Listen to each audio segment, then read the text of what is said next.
को स्थान दिया है।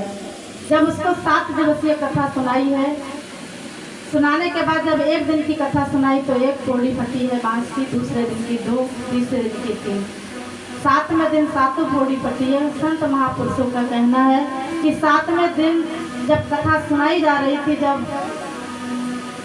देवगणों से उसका विमान आया, उसके लिए उसमें वो बैठ करके चला गया है, वो मुक्त हो गया प्रेत योनि से। ऐसी श्रीमद् भागवत प्रेतों को भी मुक्त करती है। तब सारे श्रोतागण कहने लगे है कि इनको तो मुक्ति मिल गई है, विमान आए हैं, हमको मुक्ति मिल गई है। श्री सूत जी महाराज गोकर्ण महाराज कह रहे हैं कि ये एक जगह बैठकर स्थिर होकर के इसने कथा को सुना है, और यहाँ जितने श्रोतागण बैठे हैं ये शरीर से तो बैठे थे, लेकिन इनके मन बुद्धि एकाग्र न होने के कारण इन्होंने कथा का लाभ नहीं उठाया। तो संत महापुरुषों का कहना है कि पुनः दोबारा फिर 7 दिवसीय कथा का अनुष्ठान किया गया था, फिर से गांव के सब वासी मुक्त हुए थे। बोलिए श्रीमद् भागवत महाप्राण की, अलखनाथ भगवान की जय हो।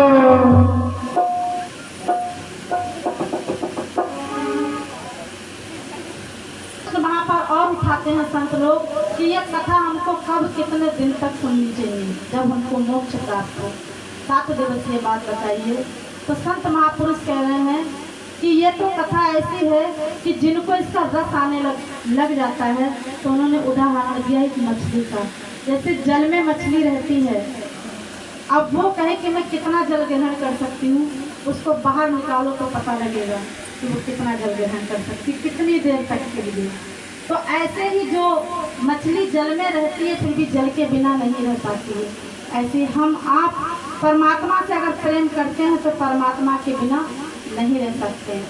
लेकिन ये कब होगा, कहा है कि जिन्हें हरि कथा हृदय नहीं आनी, जीवन सभी समान सब प्राणी, राम सिया राम जय जय राम।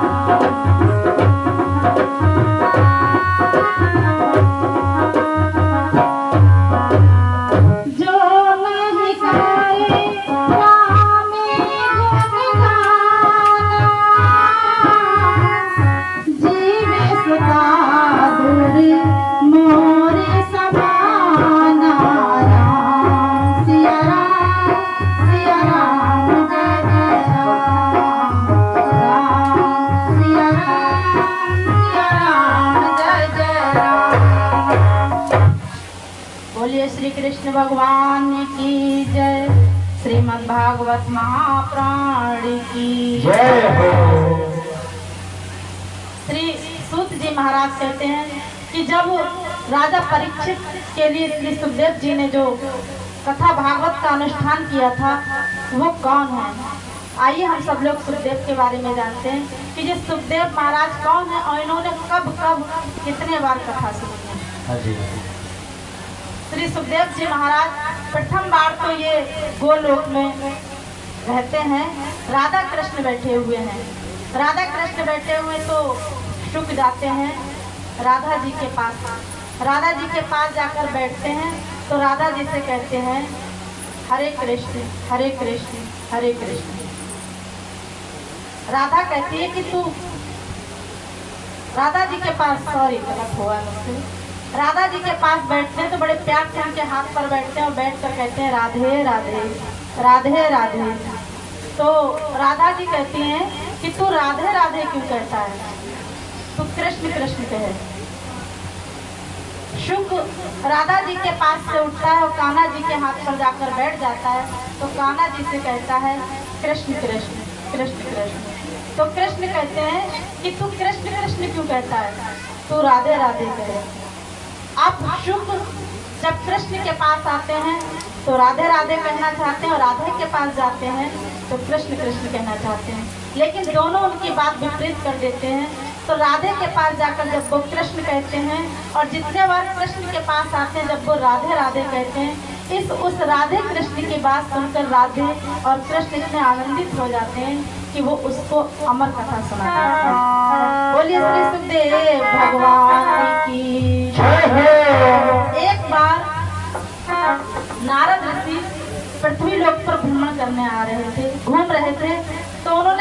कि संसार में सबसे पहले तो ये बताइए, नारद ऋषि कौन से भगवान को याद करते हैं? नारद ऋषि कौन से भगवान को याद करते हैं? आइए बोलते हैं, श्रीमन नारायण नारायण हरि हरि, श्रीमन नारायण नारायण हरि हरि, श्रीमन नारायण नारायण हरि हरि, श्रीमन नारायण नारायण हरि हरि, श्रीमन नारायण नारायण हरि हरि। तो भगवान जब भी नारद ऋषि कहीं पर जाते हैं तो अपने नारायण का नाम जरूर लेते हैं। और ये भी संत महापुरुषों का कहना है कि जब कहीं भी श्रीमद् भागवत राम कथा का अनुष्ठान होता है तो कोई आए ना आए, लेकिन दो भक्त कथा में जरूर आते हैं, एक हनुमान और दूसरे नारद जी, क्योंकि ये प्रभु से बहुत प्यार करते हैं। तो नारद जी पृथ्वी पर भ्रमण करने आए हैं, देख रहे हैं कि संसार में बड़ी अराजकता फैल गई है। सत्कर्मों को भी करते हैं, दान पुण्य भी करते हैं, लेकिन जब कोई अच्छा काम होता है तो उसका श्रेय अपने ऊपर ले जाते हैं, और जब कोई काम बिगड़ जाता है, किसी का नुकसान हो जाता है, तो वो कहते हैं प्रभु की इच्छा है, बिगड़ गया। इस बात को लेकर वो दुखी हो गए हैं और वो सोचने लगे कि पृथ्वी पर रहने वाले मानवों की इतनी मानसिकता बेकार हो गई है, इसको सुधारा कैसे जाए, इसको सही कैसे किया जाए। इसी चिंता को लेकर के वो महादेव के पास जाते हैं और महादेव से कहते हैं कि प्रभु, पृथ्वी पर बहुत कुछ बिगड़ गया है, मानवों में एकता नहीं रह गई है, एक दूसरे के प्रति ईर्ष्या है, द्वेष है, घृणा है, परमपिता परमात्मा की ओर किसी का कोई रुझान नहीं है, सब मेरा मेरी तेरा तेरी पे लगा हुआ है। प्रभु, उसके कल्याण के लिए अमर कथा का होना बहुत जरूरी है, श्रीमद् भागवत का कथा होना बहुत जरूरी है। तो श्री शिव जी कहने लगे कि ऐसा नहीं हो सकता है, इस कथा के सभी सर्वेश 11 मुद्रा प्रभु कथा में अर्पित करते हैं। भगवान का दृष्टि में प्रेम से आनंद कंद भगवान की, वो श्रीमद् भागवत महापुराण की। लीजिए, थोड़ी देर का प्रसंग रह गया है और उसके बाद आ रही भगवान भोलेनाथ और पार्वती की पावन झांकी और प्रभु की पावन झांकी का अवलोकन करेंगे सभी लोग। थोड़ी देर का प्रसंग रह गया श्रीमद् भागवत महापुराण का। बड़ी खुशी की बात है, आप लोग बड़ी श्रद्धा के साथ श्रीमद् भागवत महापुराण की पावन कथा श्रवण कर रहे हैं। लखनाथ भगवान की जय हो। बोलिए श्रीमद् भागवत महापुराण की जय हो। यही बात को नारद जी जगत के कल्याण हेतु महादेव से चर्चा कर रहे हैं, लेकिन महादेव साफ मना कर देते हैं कि ये श्रीमद् भागवत महापुराण के सभी अधिकारी नहीं हैं, इस अमर कथा के सभी अधिकारी नहीं हैं, कैसे सुनाऊं। तो नारद जी विचार करने लगे हैं, क्योंकि संत महापुरुषों के हृदय में सब जन कल्याण के हित की ही बात छिपी होती है। जन का कल्याण कैसे हो, इसलिए वो माँ पार्वती के पास जाते हैं और उनसे कहते हैं कि माता, आप मुझे सच सच बताइए कि आपसे भोलेनाथ कितना प्यार करते हैं। माता कहती है कि वो तो मुझसे बहुत प्रेम करते हैं। नहीं, तुमसे प्रेम नहीं करते। अगर प्रेम करते होते तो जो महादेव के गले में मुंडों की माला पड़ी हुई है वो किनकी है, कभी आपको बताया है? पार्वती जी शोकित हो गई कि ये तो मुझे कभी नहीं बताया कि इनके गले में मुंडों की माला किनकी है। तो ठीक, आप मालूम करना। उन्होंने माता पार्वती के हृदय में एक तमन्ना कर दी कि ये माला कैसे पहने हैं महादेव। और यही हुआ कि महादेव जब आए हैं कैलाश पर तो वो कहने लगे कि प्रभु, तुम हमसे कितना प्रेम करते हो, हमें बताओ तो सही। तो वो कहने लगे, आज पार्वती तुम मुझसे ऐसी बात क्यों पूछ रही हो? मैं पूछ रही हूँ कि आपने आज तक मुझसे ये भेद नहीं बताया है अभी तक कि आप जो गले में मुंडों की माला किसकी पहने हुए हो।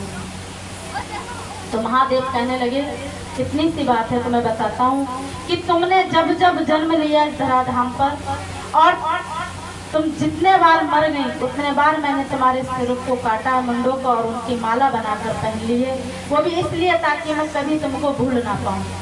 तो पार्वती चौंक गई एकदम कि हम इतने बार मर गई और तुम अब तक ऐसे ही हो जो मेरी मुंडों की माला तुम पहनते रहे। तो महादेव कहने लगे कि हाँ, मैं कभी नहीं मर सकता क्योंकि मैंने अमर कथा को सुना है। तो पार्वती कहने लगी तो वो अमर कथा मुझे भी सुनाओ। आइए तो अमर कथा सुनने के लिए बैठते हैं क्या। तो महादेव कहते हैं कि ठीक है, इस अमर कथा को सुनने के लिए एकांत चाहिए जिसमें एकाग्रता रहे। गुफा में चलते हैं। गुफा में जाने से पहले उन्होंने जो अपनी वेशभूषा धारण की थी, कहते हैं कि सर्पों को हटा दिया, चंदा को हटा दिया, गंगा को पीछे छोड़ दिया, केवल पार्वती को लेकर के साथ गए हैं। अंदर जब पहुंचे हैं तो महादेव ने ताली बजाई है कि इस गुफा में जो भी पक्षी हों वो वहां से हट जाएं।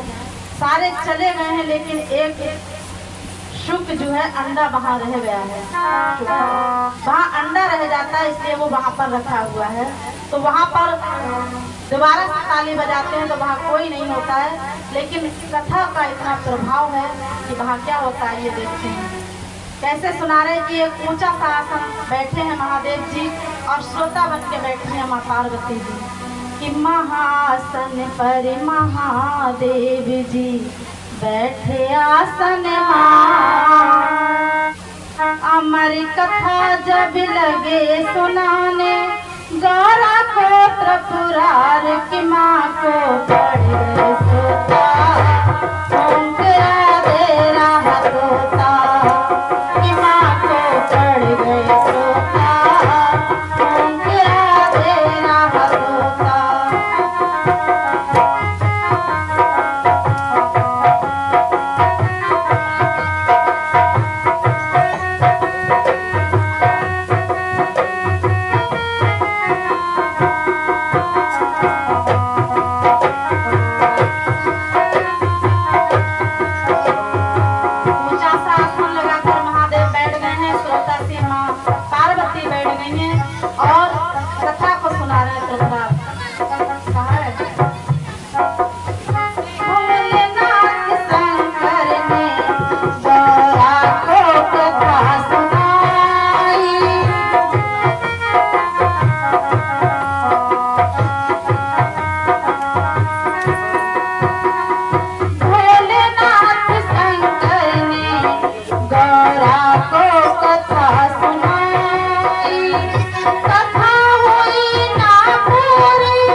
निंदा देवी पहले आ जाती है, आलस अधिक हो जाता है। तो माता सो गई हैं और महादेव अपनी कथा सुनाने में इतने आनंदित हो गए कि हुंकरा दे कहूँगा ये बात को जान नहीं पाए। तो कहा है जब नींद गौरा की जागी अफसोस हुआ है भारी,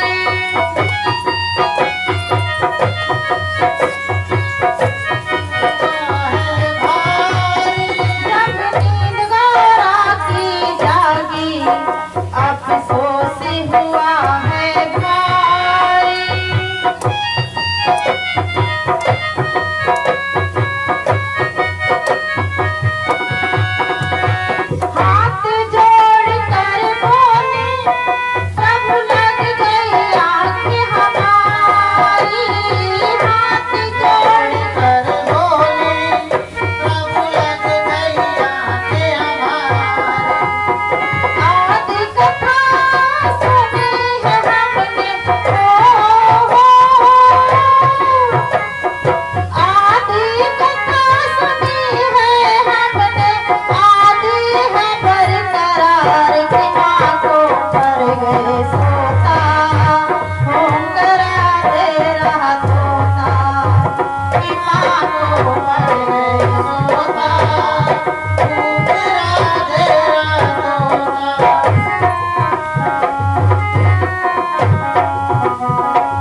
कथा सुनी है मेरी तो आंख लग गई है।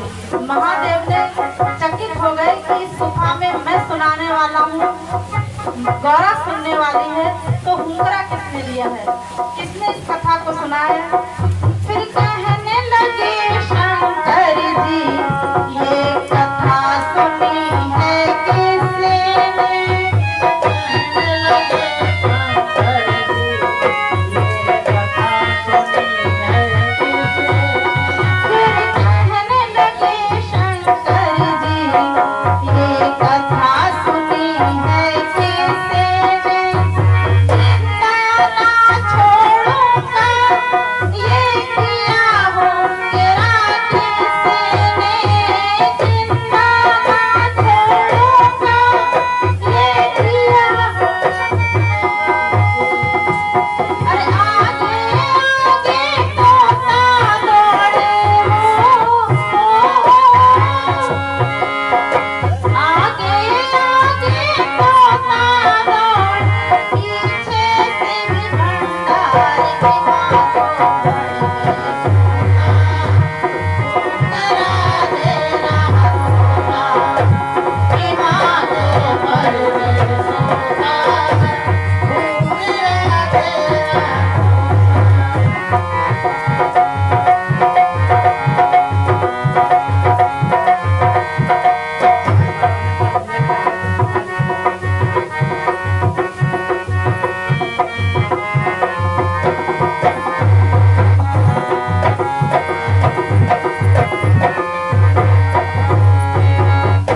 महादेव क्रोधित हो गए कि इस कथा को किसने सुना है।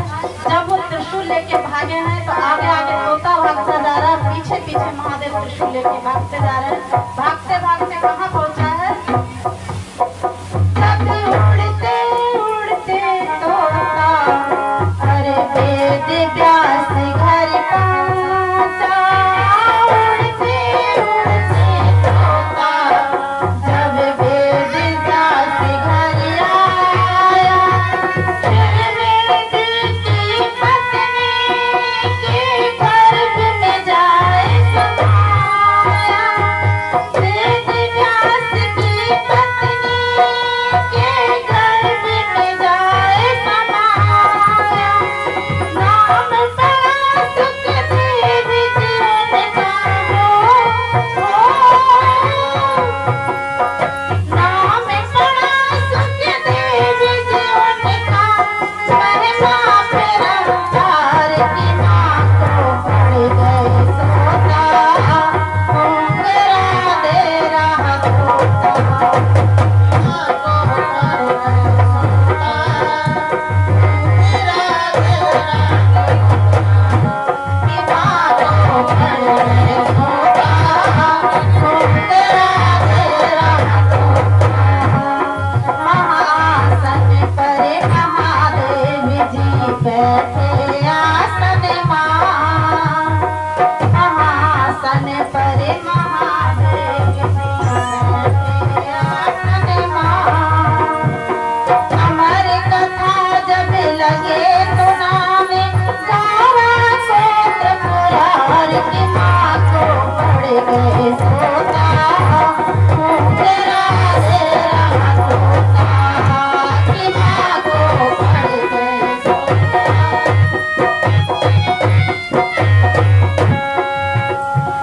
महादेव जब वेद व्यास जी की कुटी पर आए हैं नीचे, उनके कैलाश पर्वत से नीचे कुटी है उनकी, तो वहीं पर तोता आता है और आता आता वेद व्यास की पत्नी के गर्भ में समा जाता है। ढूंढते हैं महादेव कि ये शुक कहाँ गया है जिसने अमर कथा को सुना है। तो वेद व्यास जी प्रार्थना करने लगे कि प्रभु इसने अमर कथा को सुना है तो आप इसको त्रिशूल से मारने आए, ये मर नहीं सकता है। महादेव ने अपने आंख को बंद किया, ध्यान लगाया, क्योंकि इस अमर कथा को सुन करके लोग अभिमानी भी हो जाते हैं, अभिमानी होकर के सब कुछ बर्बाद कर सकते हैं, क्योंकि इसमें अमर हो जाते हैं ना। अमर हुआ व्यक्ति अगर शक्ति को पा करके सदुपयोग करेगा तो सच्चा है, अच्छा है, और इसका दुरुपयोग करेगा तो बहुत कुछ विध्वंस हो सकता है। महादेव ने जब आंख बंद करके देखा तो उन्होंने जाना कि ये गोलोक में राधा और कृष्ण के मुखारबिंद से अमर कथा को सुन चुका है, इसलिए ये पुनः दोबारा से इस कथा का सुनने का अधिकार हुआ है। बोलिए श्री महादेव भगवान की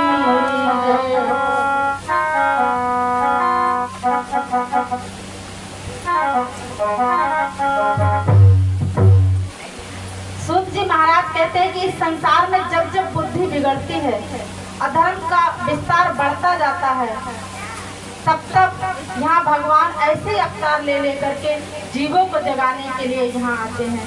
एक बार नारद ऋषि जी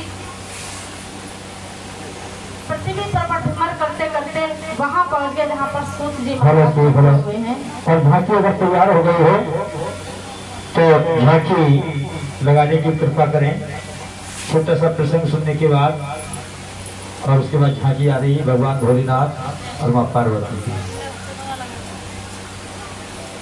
नारद जी घूमते घूमते वेद व्यास जी के यहाँ पहुँच जाते हैं, तो वेद व्यास जी उदास बैठे हैं, चिंतित बैठे हैं। नारद जी कहने लगे कि वेद व्यास जी आप इतने चिंतित क्यों हैं? वेद व्यास जी से कहा उन्होंने कि मैंने 18,000 प्राणों की रचना कर दी है, फिर भी मुझको शांति की अनुभूति नहीं हो रही है, मुझको आनंद की अनुभूति नहीं हो रही है। तो श्री सुखदेव नारद जी कहने लगे हैं कि आपने ग्रंथों की रचना की है, लेकिन परमात्मा की परम लीलाओं की कहीं वर्णन नहीं किया है। तो उन्होंने